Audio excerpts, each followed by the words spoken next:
بسم اللہ الرحمن الرحیم۔ السلام علیکم۔ اتنے بڑے بڑے لوگ یہاں پر ہیں، ایاز امیر صاحب تشریف رکھتے ہیں، عمران ریاض بھی ہیں، خان صاحب خود ہیں۔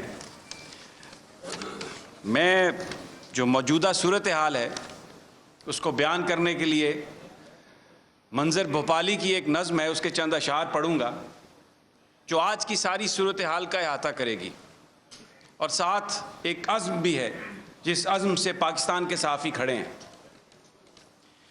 طاقتیں تمہاری ہیں اور خدا ہمارا ہے، طاقتیں تمہاری ہے اور خدا ہمارا ہے، عکس پر نہ اتراؤ آئینہ ہمارا ہے۔ آپ کی غلامی کا بوجھ ہم نہ ڈھوئیں گے، آپ کی غلامی کا بوجھ ہم نہ ڈھوئیں گے، آبرو سے مرنے کا فیصلہ ہمارا ہے۔ عمر بھر تو کوئی بھی جنگ لڑ نہیں سکتا، توجہ چاہتا ہوں، عمر بھر کوئی بھی جنگ لڑ نہیں سکتا، تم بھی ٹوٹ جاؤ گے، تجربہ ہمارا ہے۔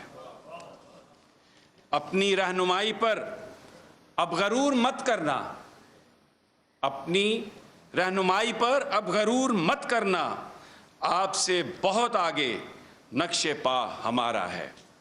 اور آخری شعر ہے، غیرت جہاد اپنی زخم کھا کے جاگے گی، غیرت جہاد اپنی زخم کھا کے جاگے گی، پہلا وار تم کر لو دوسرا وار ہمارا ہے۔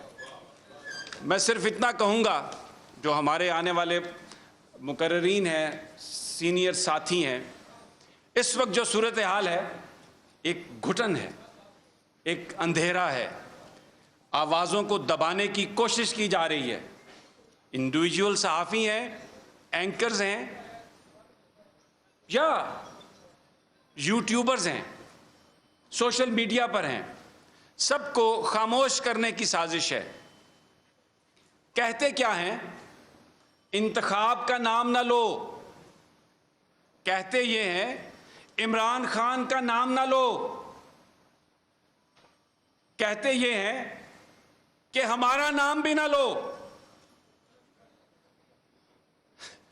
لیکن جیسے میں نے عرض کیا، جب کچھ کرو گے تو نام تو آئے گا، بتانا تو پڑے گا کہ کیا کر رہے ہو، کیوں کر رہے ہو، یہ آپ بتائیں۔ عمران ریاض آج بھی موجود ہے، ARY بھی کھل جائے گا، آپ اسے بند نہیں رکھ سکتے۔ صحافی زندہ ہے پاکستان کا، ہو سکتا ہے آپ ہمارے کچھ ساتھیوں کو توڑ لیں، ہو سکتا ہے ہمارے کچھ ساتھی یہ سوچ کر ماضی میں جا کر فیصلہ کریں کہ وہ ابھی ہمارے ساتھ نہیں ہے، لیکن یہ قوم ہمارے ساتھ ہے اور اٹھے گی یہ قوم، اٹھ چکی ہے یہ قوم، اور صحافی بھی زندہ ہے۔ صحافی کی آواز کو کوئی دبا نہیں سکتا۔ یا ایاز امیر صاحب اس بڑھاپے میں اپنے سفید بالوں کے ساتھ تشدد کھا کر بھی اگر یہاں پر بیٹھے ہیں تو یہ اس بات کا ثبوت ہے، زندہ ہے صحافی، زندہ ہے صحافی۔ اور ایک آخری شعر جانے سے پہلے، تم سے پہلے بھی ایک شخص تخت نشین تھا، تم سے پہلے بھی ایک شخص تخت نشین تھا، اس کو بھی اپنے خدا ہونے کا اتنا ہی یقین تھا۔ والسلام۔